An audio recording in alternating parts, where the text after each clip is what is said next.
Assalamualaikum warahmatullahi wabarakatuh. Kami dari tim Expo Kir SMP 13 Jakarta akan membuat hand sanitizer berukuran 1 liter. Perkenalkan, nama saya Muhammad Ihsan Faiz. Nama saya Muhammad Fadesi. Nama saya Dimas Perdana Kusuma. Saya Audrey Musrina. Dan saya Aisyah.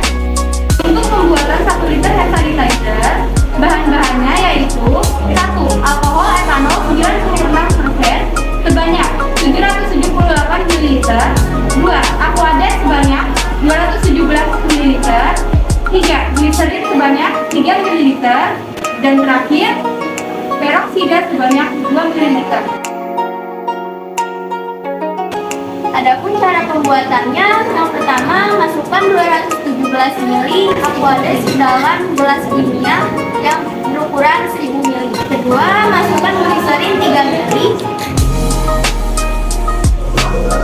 Ketiga, masukkan peroksida 2 ml. Keempat, masukkan 778 ml etanol 96%.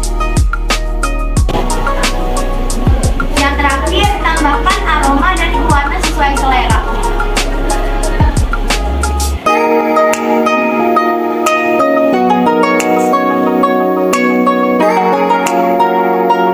Pengemasan hand sanitizer.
Thank you.